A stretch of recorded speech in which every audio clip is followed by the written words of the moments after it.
Good evening. On the occasion of Sri Aurobindo's 150th birth anniversary, I have written an article which I hope to give an overview of in this talk today. The article and the talk is called 9 Gems in Savitri, a Mystic Exploration. Let us begin with a moment of invocation to Sri Aurobindo.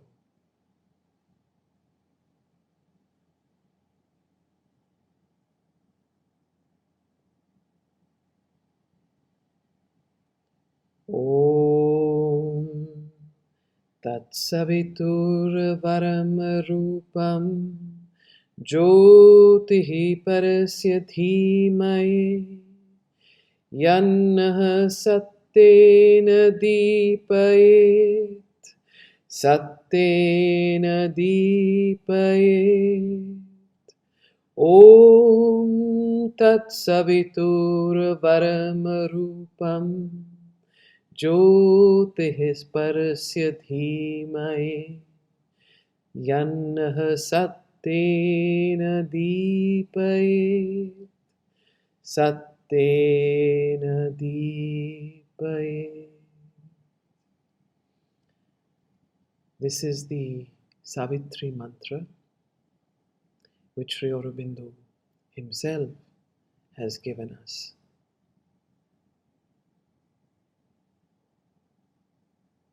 In July 2008, I was asked by Savitri Bhavan Auroville to give a talk, not ever having spoken on Savitri before, though having read it for many years with Dr. Nirodbaran and at the Gnostic Centre. I was a little nervous. Time was short and I was not making much headway.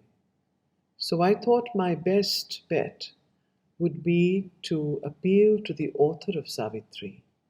I aspired for inspiration, and as the talk was in 2 days' time, I began to prepare for the talk by noting down some points on a chit pad. These are the ideas that I subsequently have expanded over the years, which I hope to share today. The 9 gems in Savitri could also be viewed as the 9 most important attributes, aspects, jewels that Savitri gives to the reader, to those who read her with aspiration, with prayer, with inspiration. The ones that have stood out for me, I'm sure there are many others, are the following. The first gem that I discovered in Savitri was its power to awaken human aspiration. Savitri is an invocation of the human soul to the Supreme. Savitri is a poem for those who want to intensify their consciousness and are looking for a growth of consciousness. It is the song of the soul's awakened journey, and the deeper we go into Savitri, the more we experience this. Savitri has been written in the resonant iambic pentameter and has the power to awaken, deepen, and intensify our aspiration for the divine. The mother told Mona Sarkar, the direct road is through the heart. I tell you, if you try to really concentrate with the aspiration, you can light the flame, the psychic flame, the flame of purification in a very short time. What you cannot do normally, you will do it with the help of Savitri. Try and you will see how very different it is, how new. If you read with this attitude, with this something at the back of your consciousness, as though it were an offering to Sri Aurobindo. My own personal point of entry into Savitri was similar. It was really this offering and aspiration towards Sri Aurobindo that brought me there. And I was at a turning point, as was Savitri in these lines.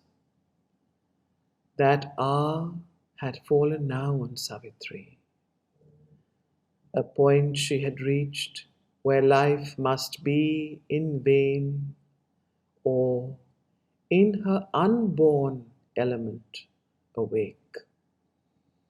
Her will must cancel her body's destiny, for only the unborn spirit's timeless power can lift the yoke imposed by birth in time.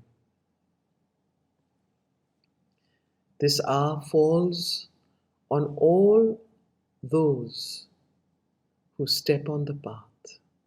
There is a point where life must either be in vain or something cancel our old destiny. And her state resonates with us, as there comes a point in our lives when all the old samskaras, the old attachments and affections and attractions, all that we lose interest in, and we aspire to awaken to our true self. Savitri then becomes the answer to this newborn aspiration.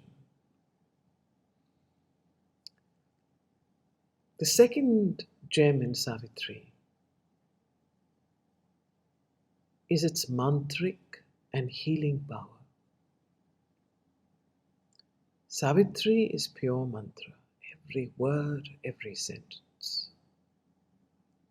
The mother told Mona Sarkar that the sonority and the sound of the lines resonate to the supreme mantric Om. Om.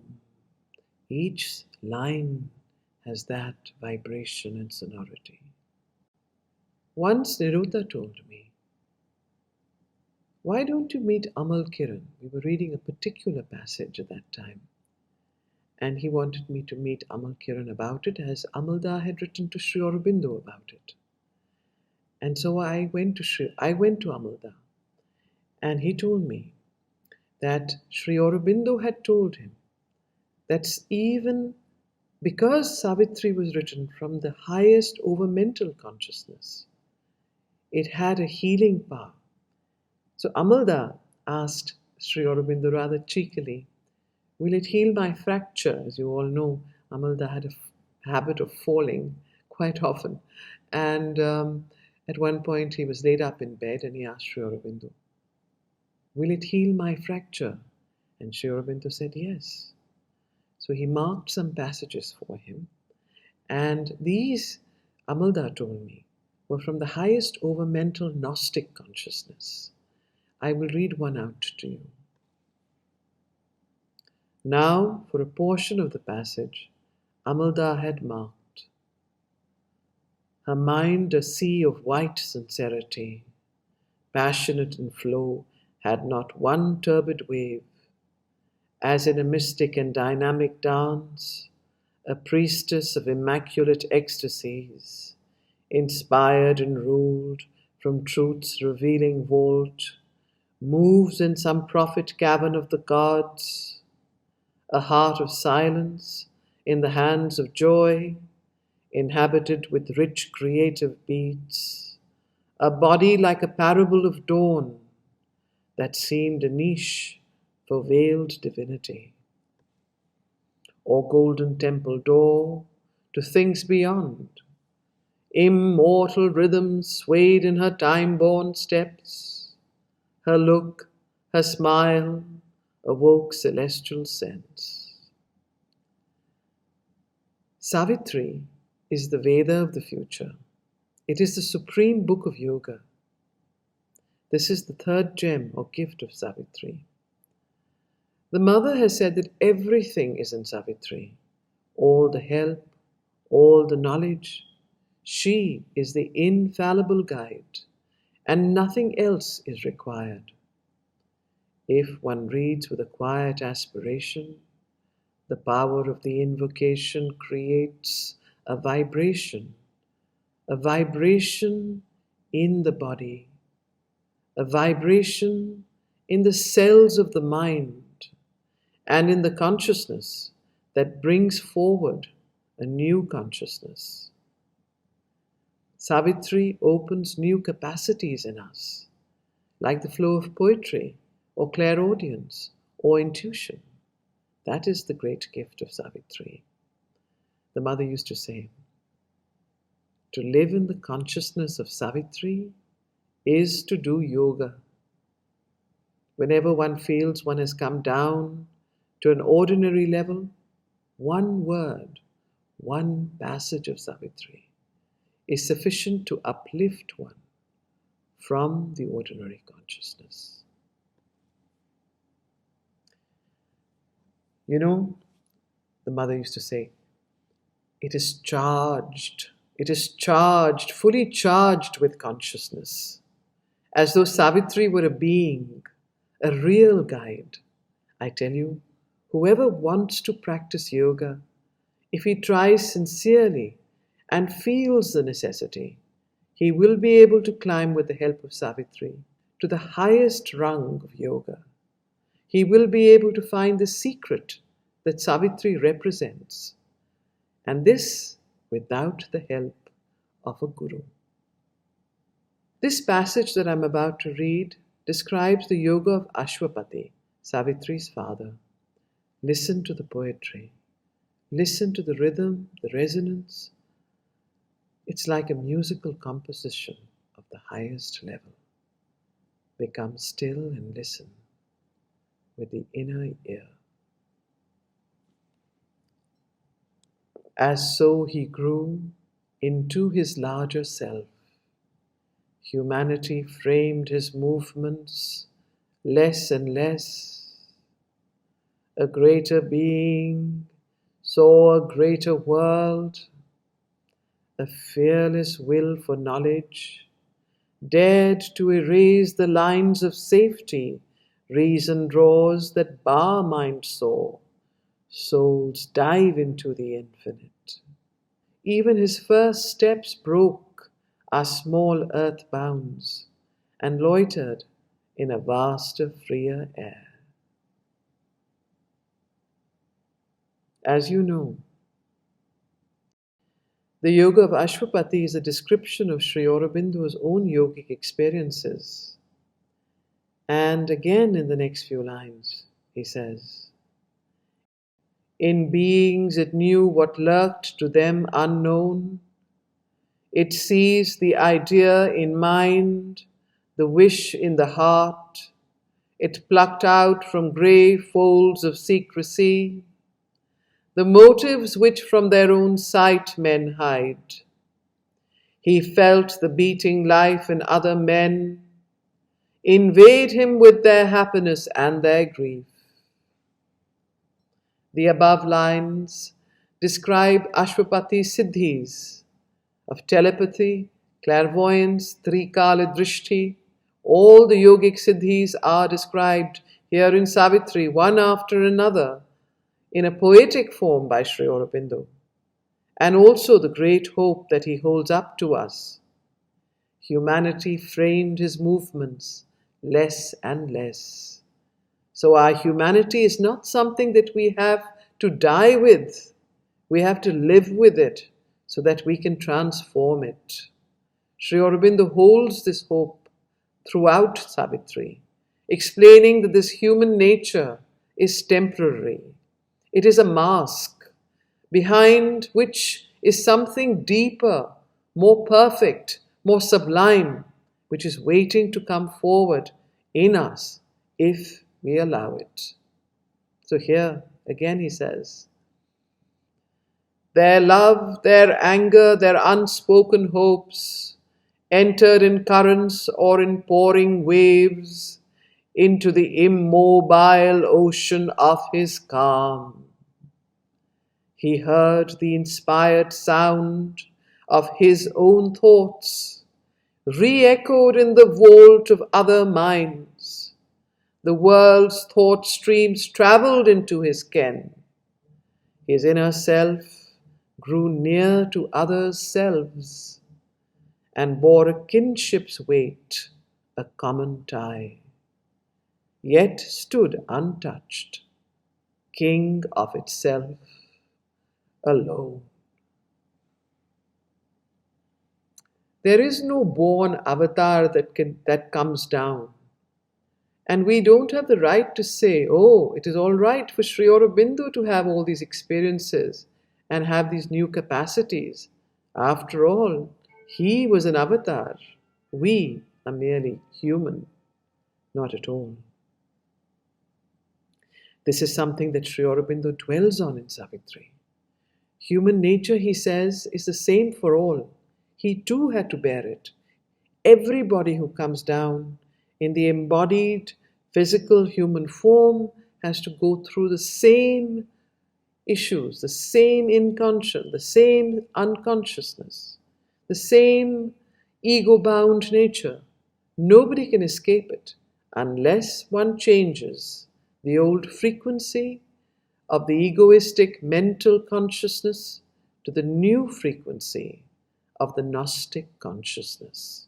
And that is what Savitri shows us how to do. The fourth hidden gem in Savitri is the prototype of a new woman that Savitri represents. Savitri herself, if you read the poem, breaks the mold of the past. In a way, one could say that Sri Aurobindo in this epic has molded her character keeping in mind the new species, the Gnostic being. This poem has been written for the children of the luminous future. It is not for today. It will be the scripture and the text that will be read and practiced for thousands of years thereafter. And therefore, unlike all the great epics of the past, the main protagonist of Sri Aurobindo's epic is a woman, Savitri. If you look at the epics of the past, the great scriptures, the main protagonists have been men. If you look at Ramayana, the main protagonist is Sri Ram, the avatar. Look at the Mahabharata, it is Sri Krishna, the avatar, and Arjun, the perfect disciple. Look at the Bible, Christ, Quran, Muhammad. By making Savitri the main protagonist of his mantric epic, Sri Aurobindo is signaling something. And I think, if we look deeper, it has to do with something he told the mother once. It is the body of the woman that will first manifest the supramental consciousness. Savitri embodies the power of human love, transforming to divine love and conquering death. Love is the only power that can annihilate and transform death. And once when someone had asked the mother, what is the two greatest powers without which no other power can work or can be omnipresent? And once someone asked the mother, Mother, what are the two greatest powers? And she replied, love and courage. Without these two, all the other powers will be eclipsed. And if you see Savitri, the story of Savitri, Savitri is the embodiment of love and has the power, therefore, to conquer death. Here are a few unforgettable lines from the debate of love and death, where Savitri is replying to death, saying, O death, I have triumphed over thee within. I quiver no more with the assault of grief. A mighty calmness seated deep within has occupied my body and my sense. It takes the world's grief and transmutes to strength. It makes the world's joy one with the joy of God. My love, eternal, sits throned on God's calm. For love must soar beyond the very heavens and find its secret sense ineffable. It must change its human ways to ways divine, yet keep its sovereignty of earthly bliss. She continues, for I, the woman, am the force of God. He, the Eternal's delegate soul in man. He meaning Satyavan. For I, the woman, am the force of God. He, the Eternal's delegate soul in man. My will is greater than thy law, O death. My love is stronger than the bonds of fate. Our love is the heavenly seal of the Supreme. There is no better exposition on the nature of human fate, destiny, the problem of pain and suffering than spoken out through the words of Narad and Savitri.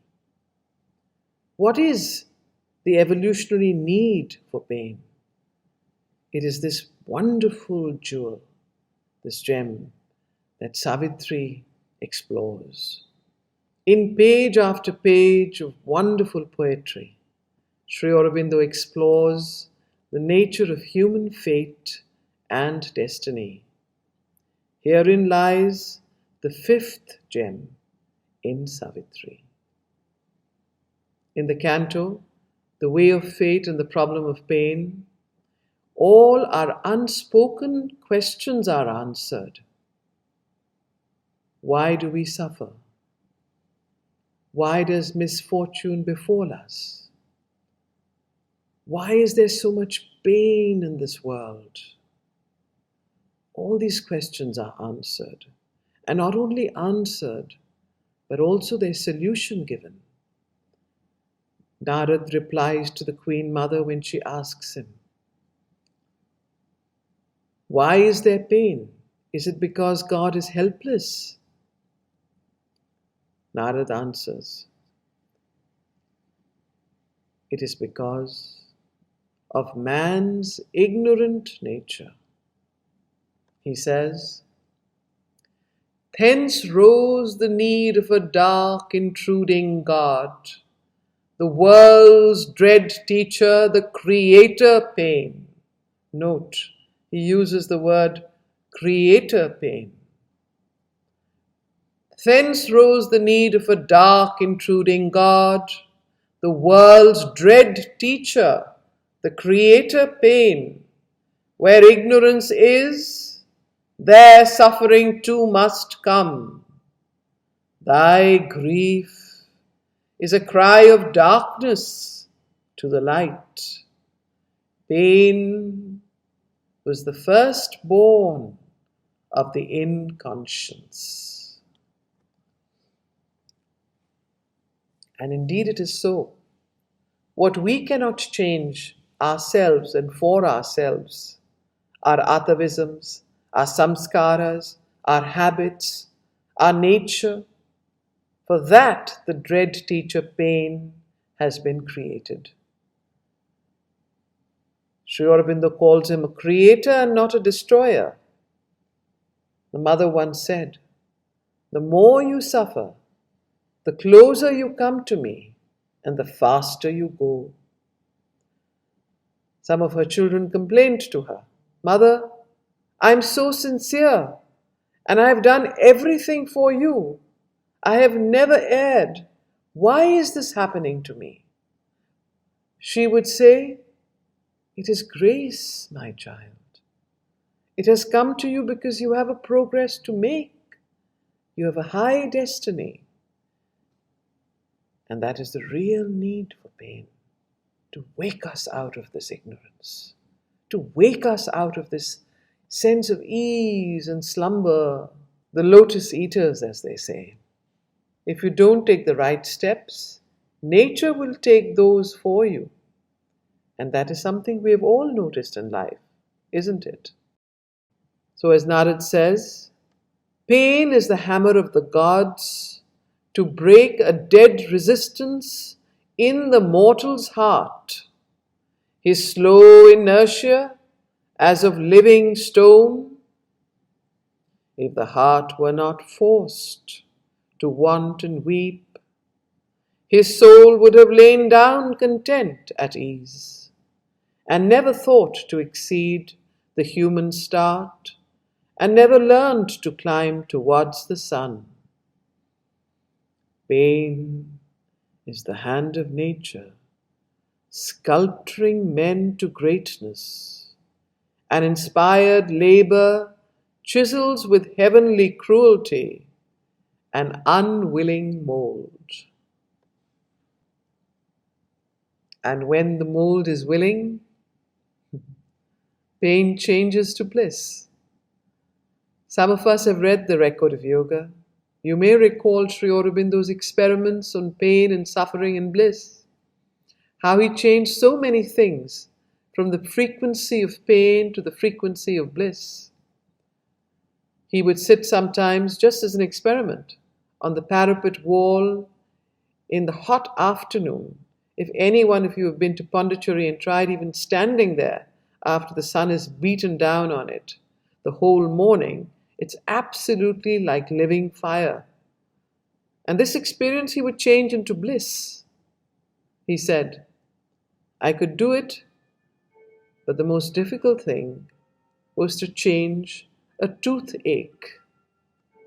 Very strangely, he said, that a toothache is the most difficult to change from pain to bliss.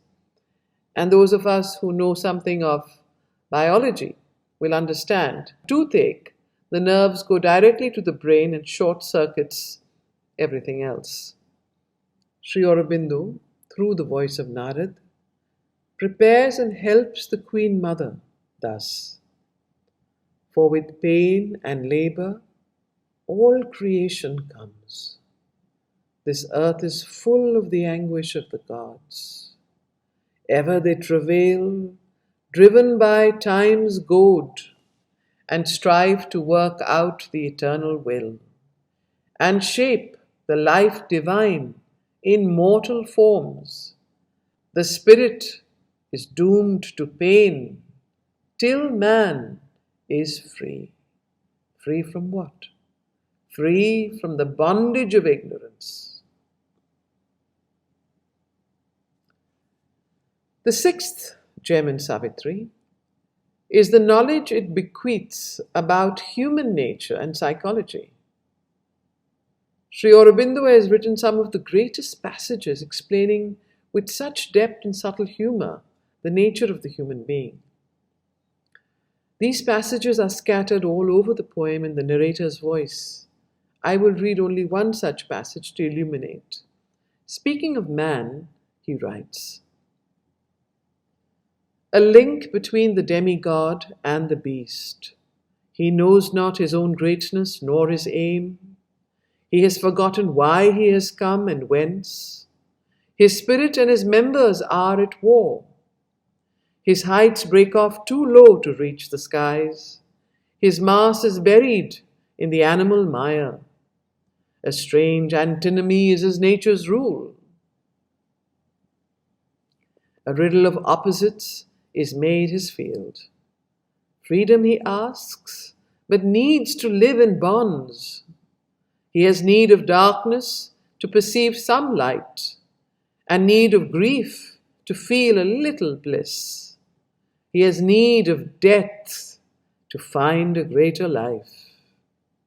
All sides he sees and turns to every call. He has no certain light by which to walk. His life is a blind man's buff, a hide and seek. He seeks himself, and from himself he runs. Meeting himself, He thinks it other than he. Always he builds, but finds no constant ground.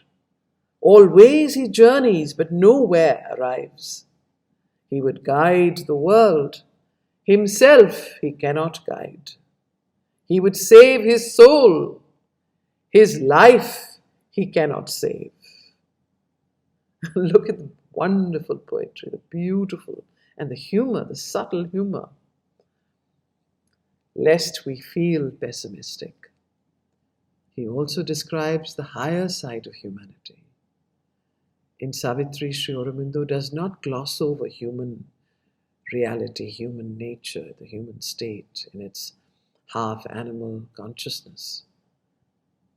He describes human nature as it is, and yet says, this is not all. There is something deeper in us. There is a deeper truth, a deeper soul within.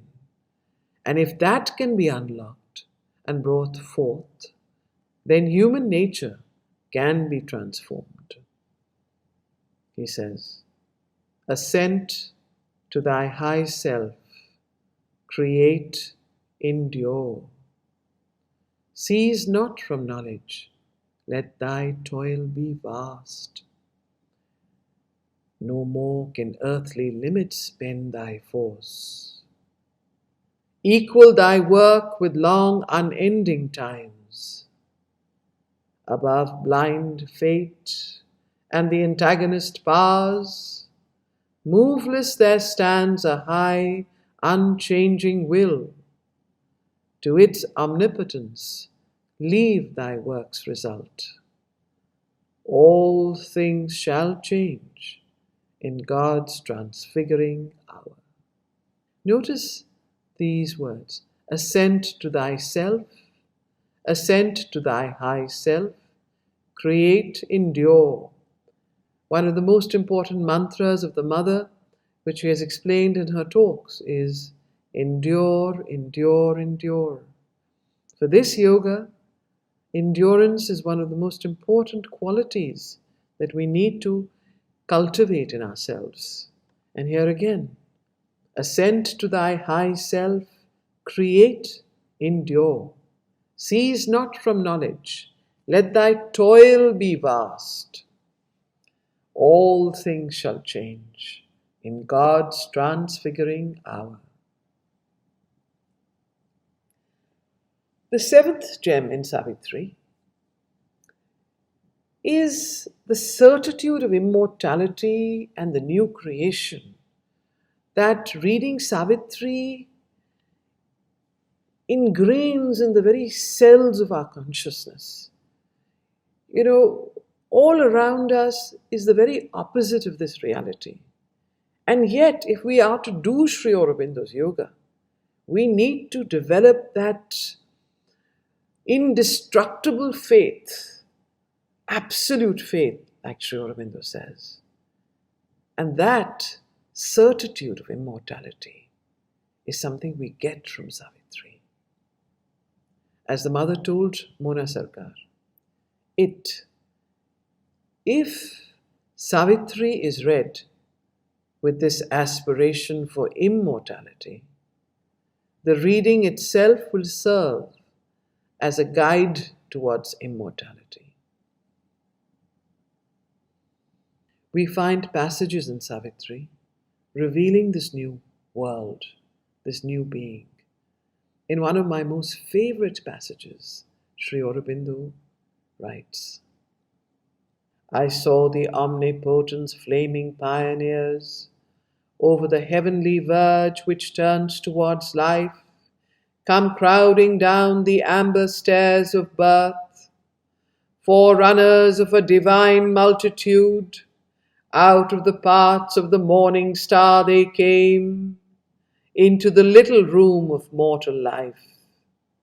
I saw them cross the twilight of an age, the sun-eyed children of a marvelous dawn, the great creators with wide brows of calm, the massive barrier breakers of the world, and wrestlers with destiny in her lists of will, the laborers in the quarries of the gods, the messengers of the incommunicable, the architects of immortality. Note that Sri Aurobindo has written in the present tense. In fact, he's written in the present continuous tense, not in the future tense. He is describing something that he is seeing. He is seeing the coming down on earth of these forerunners of a new species, the birth of a new consciousness in human form, descending down from the stairs of birth. Nothing can give us more confidence. Nothing can give us greater optimism and faith in the future of humanity and the earth. The eighth gem hidden within the pages of Savitri is the autobiographical combined yoga of Sri Aurobindo and the Mother. There are great secrets hidden in these pages. It is almost like a description of the whole sadhana that the Mother did and that Sri Aurobindo did. As you know, there are many instances when Sri Aurobindo used to write Savitri in his room, and the next day when the Mother met him, he would read out the passage he had written at night. And the Mother would say, "Voila! But how did he know this? I have just gone through this." And you can see in Savitri's yoga huge autobiographical records of the Mother's experiences. Immobile in herself, she gathered force. This was the day when Satyavan must die. When you read the yoga of Ashwapati, you will see almost line by line an account of the experiences described in the record of yoga, siddhi after siddhi, practice after practice, the whole saptha chatushtaya, everything is contained there. When one compares the record of yoga to Savitri, one can glean the kind of experiences Sri Aurobindo had gone through. Because here in Savitri, he has camouflaged them in the most beautiful poetry. And they are so hidden that you have to go through them very carefully. In one line is expressed a whole sadhana that he's probably done over months. His poetry is so entrancing, so enveloping that one almost forgets the actual experience behind it. For example, he says, one instance of his beautiful poetry. His soul stood free, a witness and a king, absorbed no more in the moment-ridden flux, where mind incessantly drifts as on a raft, hurried from phenomenon to phenomenon. He abode at rest in indivisible time, Trikala Drishti. And then a few lines later, out of that stillness, mind newborn arose and woke to truths once inexpressible, and forms appeared dumbly significant, a seeing thought, a self-revealing voice. He knew the source from which his spirit came. Movement was married to the immobile vast. He plunged his roots into the infinite. He based his life upon eternity.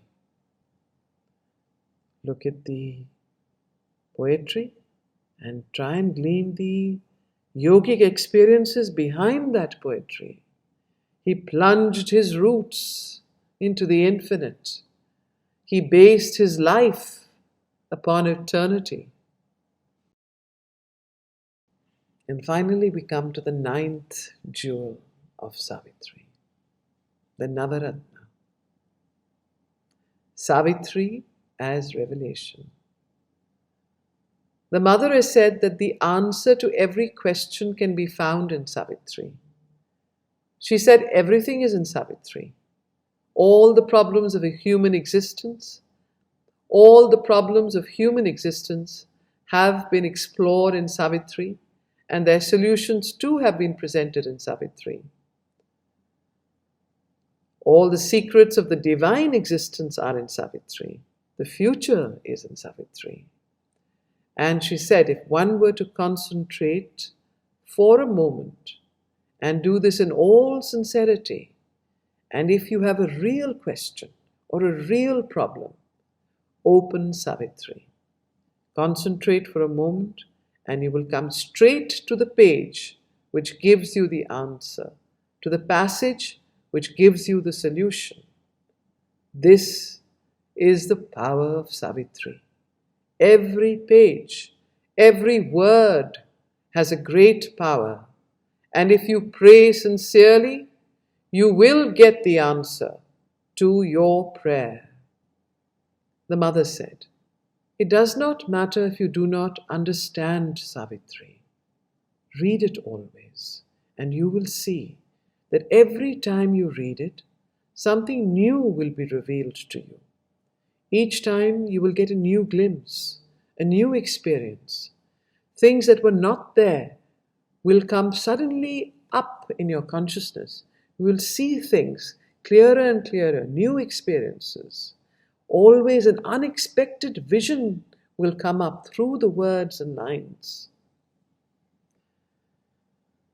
And when you read and you reread, you will see that something is added. Something that was hidden behind is revealed clearly and vividly. I tell you, the very verses you have read once before will appear to you in a different light each time you reread them. This is what happens to all of us. And your experience is enriched as it is a revelation. Always your experience is enriched, she said. It is a revelation at each step. I would like to close this talk and invocation to Savitri with the reading of this prophetic passage from Book 1, Canto 4. When darkness deepens, strangling the earth's breast, and man's corporeal mind is the only lamp, as a thief's in the night shall be the covert tread of one who steps unseen into his house.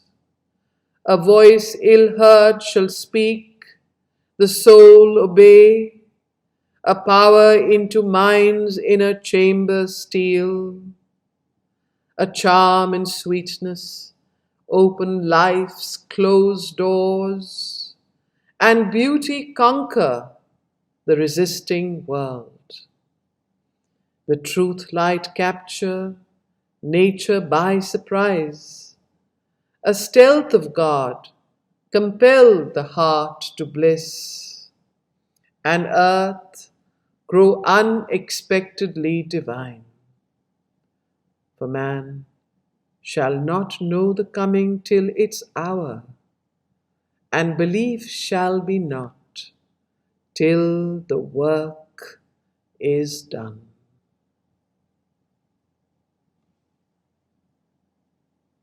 Thank you.